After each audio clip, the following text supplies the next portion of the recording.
வணக்கம் நண்பர்களே. உங்களிடம் பேசுவது விமலா. இன்னைக்கு நம்ம கேட்க போற கதை 11ஆம் அவதாரம். இதுவரைக்கும் இந்த சேனலை நீங்க சப்ஸ்கிரைப் பண்ணல அப்படின்னா மறக்காம சப்ஸ்கிரைப் பண்ணுங்க. பக்கத்துல இருக்கிற பெல் ஐகானையும் கிளிக் பண்ணுங்க. வாங்க கதைக்குள்ள போகலாம். காய்ச்சலால் பீடிக்கப்பட்டிருந்த முத்தையா ஊம் ஊம் என்று ஈச்சம்பாயில் படுத்தபடி கொட்டி கொண்டிருந்தான்.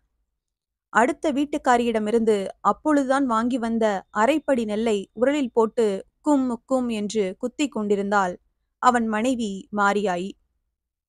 முத்தையாவின் முணுமுணுப்பு வர வர அதிகமாகிக் கொண்டு வரவே அவள் உரலிலேயே உலக்கையை நாட்டிவிட்டு உள்ளே ஓடினாள். அப்படியும் இப்படியுமாக அவன் புரண்டு புரண்டு படுத்தான். பாயின் மேல் விரிக்கப்பட்டிருந்த பழைய புடவை துண்டு, அதாவது பஞ்சமைகள் படுக்கும் பஞ்சு மெத்தை, நழுவி தரையில் விழுந்து கிடந்தது. கடந்த கால வாழ்க்கையை பற்றி மனதில் எழுந்த கடைசி எண்ணங்களின் பயனாக அவன் கடை கண்களில் நீர்த்துளிகள் அரும்பியிருந்தன. என்ன குத்துதா? ஆமா, நெஞ்சை எண்ணம் குத்துது, உடம்பை பாய் குத்துது, வயிற்றை பசி குத்துது. இன்னும் கொஞ்ச நேரம் பொறுத்துக்கோ, கஞ்சி காய்ச்சி எடுத்துக்கிட்டு வந்துடுறேன் என்று சொல்லிக்கொண்டே மறுபடியும் நடைக்கு வந்தாள் மாரியாயி.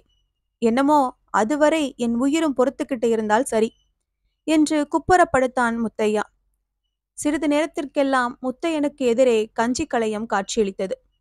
அதை கண்டதும் முகத்திலே கோடி சூரிய பிரகாசத்தை வரவழைத்து கொண்டு எழுந்து உட்கார முயன்றான் முத்தையா. ஆனால் அவனது உடல் நலம் அதற்கு இடம் கொடுக்கவில்லை. களையத்தை கீழே வைத்துவிட்டு அவனை தூக்கி உட்கார வைத்தாள் மாரியாயி. முருகா முருகா என்று முனகிக் கொண்டே எழுந்து உட்கார்ந்தான் முத்தையா. நாமெல்லாம் கூப்பிட்டா முருகர் வருவாரா? வள்ளி கூப்பிட்டா வருவாரு என்று சொல்லிக்கொண்டே ஒரு தகர குவளை நிறைய கஞ்சியை ஊற்றி அவனிடம் கொடுத்தாள் மாரியாயி. அந்த கஞ்சி உள்ளே போன பிறகு, ஏன் மாறி காத்தால வைத்தியரை கூட்டிக்கிட்டு வரல என்று கேட்டான் முத்தையா. அவரு வந்தாத்தானே.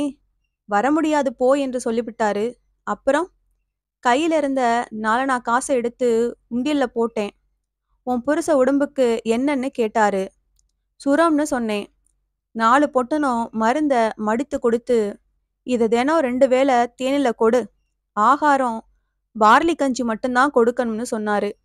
நீதான் பாயில படுத்து 10 நாளாச்சே. கையில ஒரு சல்லி காசு ஏது? தேன் வாங்குறதுக்கும் காசில்ல, பார்லி வாங்குறதுக்கும் காசில்ல.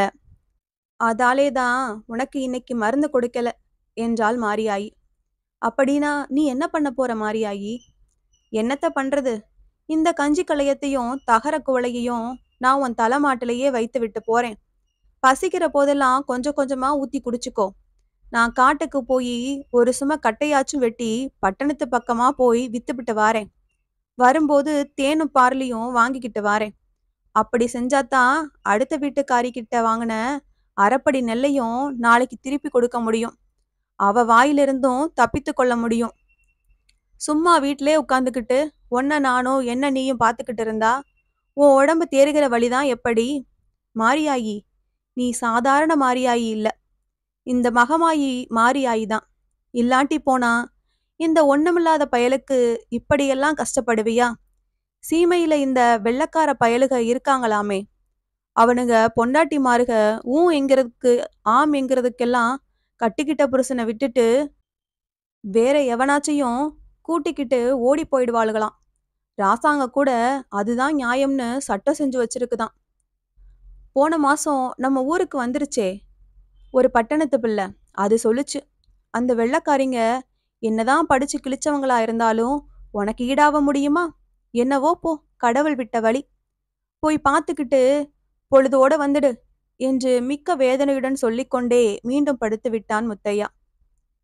மாரியாயியும் கையில் வெட்டுக்கத்தியை பிடித்து கொண்டு காட்டை நோக்கி கிளம்பிவிட்டாள். கல்லிலும் முள்ளிலும் கால் கடுக்க நடந்து காட்டை அடிந்தாள் மாரியாயி. கட்டையையும் வெட்டினாள், கட்டும் கட்டினாள். அப்பாடி, 1 ரூபாயாவது போகும் என்று நினைத்தபோது அவள் உள்ளம் இழுத்து சிம்மாடு சுத்தி தலையில் வைத்துக்கொண்டே காட்டிலாக அதிகாரிகள் யாராவது தன்னை கவனிக்கிறார்களா என்று ஒரு முறை சுற்றும் முற்றும் பார்த்தாள். யாரையும் காணவில்லை. பிறகு சுமையை தூக்கி தலையில் வைத்துக்கொண்டு சுறுசுறுப்புடன் நடந்தாள். கிராமத்தின் எல்லையை கடந்து பட்டணத்தின் எல்லையை அடைந்ததும் விறகம்மா விறகு என்று கூவிக்கொண்டே அவள் தெரு தெருவாக அலைந்தாள். அங்கே ஒரு தெருவில் இருவர் குடிவெறியில் சண்டையிட்டுக் கொண்டிருந்தனர். வாய் சண்டை முற்றி கை சண்டையில் இறங்கும் சமயம் அந்த வழியே 2 போலீஸ்காரர்கள் வந்து கொண்டிருந்தனர். அவர்கள் அந்த இடத்துக்கு வந்து சேர்வதற்கும் குடியர்கள் இருவரும் ஒருவரை ஒருவர் தங்களால் ஆன மட்டும் குத்திக் கொள்வதற்கும் சரியாயிருந்தது. முதல் தேதி நெருங்கி போச்சு.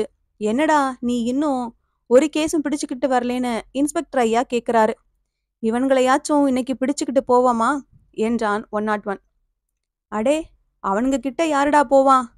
அவன்களுக்கு இருக்கிற கோவத்துல நம்மையும் ஒரு போட்டு போட்டு வச்சா என்ன பண்றது என்றான் 202. அதான் அண்ணே நானும் பாக்குறேன். அவனுங்க கிட்ட உதப்பட்டா நம்ம உடம்பு தானே நோவ போகுது. இன்ஸ்பெக்டர் ஐயாவுடைய உடம்பா நோவ போகுது. இங்கே நம்ம நிக்கிறது கூட தப்பு. எவனாச்சும் ஒரு பித்துக்குழி பைய வந்து போலீஸ் போலீஸ் என்று கத்துவான். அப்படி கத்துற வரைக்கும் நாமையே இங்கே நின்னுக்கிட்டு இருக்கணும். நீ வந்தாவா வராட்டா போ, நான் போறேன்பா என்று சொல்லிக்கொண்டே 202 அந்த இடத்தை விட்டு நழுவி விட்டான். 101 எதற்கும் துணியாமல் சிறிது நேரம் அங்கேயே நின்று தவித்துக் கொண்டிருந்தான். அதற்குள் அந்த குடியர்களில் ஒருவன் கைச்சண்டையை விட்டு கத்தியை எடுத்துக்கொண்டான்.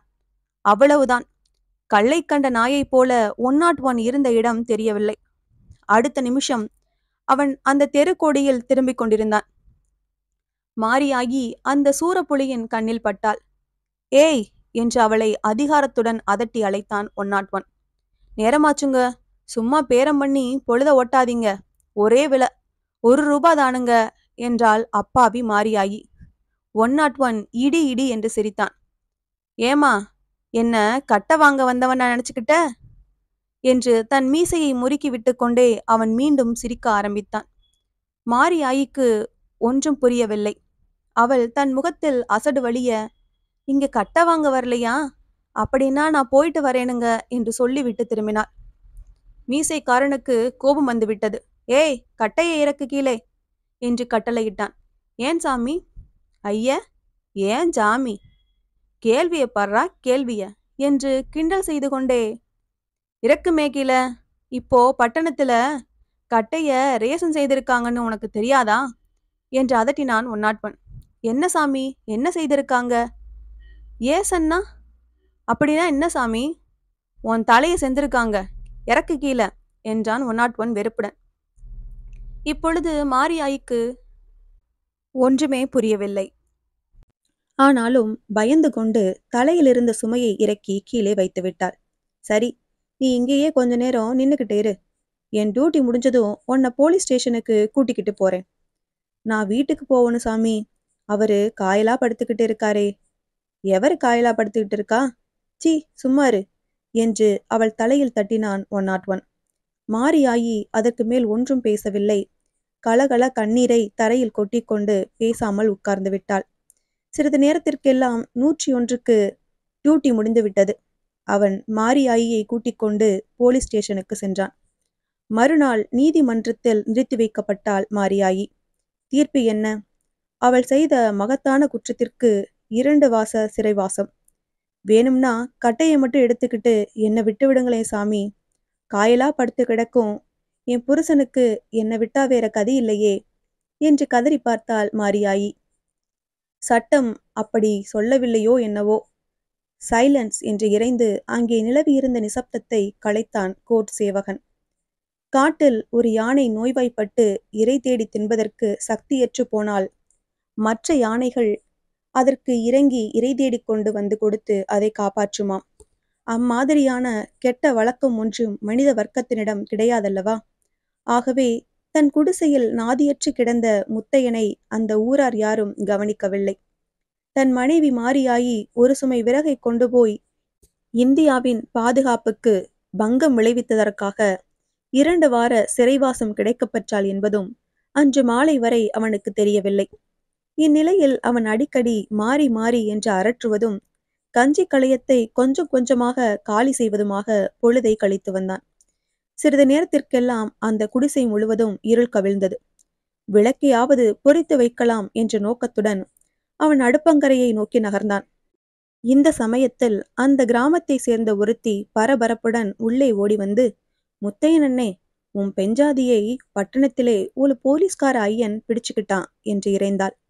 அவள் மாரியாயுடன் பட்டணத்திற்கு காய்கறி விற்க சென்றவள். அவள் சொன்னதை கேட்டதும் ஆ என்று அலறிய முத்தையா அடுத்த நிமிஷம் மூர்ச்சையானான். சிறிது நேரத்திற்கெல்லாம் அண்ட சராசரங்களும் கிடுகிடுவென்று நடுங்குவது போன்ற ஒரு பேரோசை அவன் காதில் விழுந்தது. தூக்கி வாரி போட்டுக்கொண்டு எழுந்தான். திருதிருவென்று விழித்து கொண்டு மேலும் கீழும் பார்த்தான். படீர் என்று ஒரு வெடி, பளிச்சென்று ஒரு மின்னல். பகவான் பிரதீட்சியமானார். இங்கே யாரு சாமி என்று வினயத்துடன் கேட்டான் முத்தையா. ஏனெனில் அதற்கு முன் அவன் பகவானை பார்த்ததில்லையல்லவா. தீனதயாளன் நான், கருணாமூர்த்தி நான், ஏழை பங்காளன் நான் என்று பகவான் ஆரம்பித்தார். அப்படின்னா இந்த ஏழையை காப்பாத்ததான் இப்போ? ஆமா, இதற்கு முன் நான் பல உயிர்களை காப்பதற்காக 10 அவதாரங்கள் எடுத்திருக்கிறேன். இப்போது அந்த ஈவிரக்கமற்ற அதிகார வர்க்கத்திடமிருந்து உன் மனைவியை மீட்டு வருவதற்காக சிறைவார்டாய் 11ஆம் அவதாரம் எடுத்தேன். இதோ உன் மனைவி. இனி உங்களுக்கு தீங்கு செய்பவர்கள் யாராயிருந்தாலும் சரி, அவர்களுடைய தலைகள் என் சக்கராயுதத்துக்கு இரையாகும். என்ன சாமி, என்ன சொன்னீங்க? அந்த யம பயல்களுக்கிட்ட இருந்து என் மாரியை மீட்டுக்கிட்டா வந்துட்டீங்க? ஆ, என் மாரி மாரி என்று கூவிக்கொண்டே தன் மனைவியை கட்டி அணைத்தான் முத்தையா. அவனுடைய அணைப்பில் யாரும் பிடிபடவில்லை.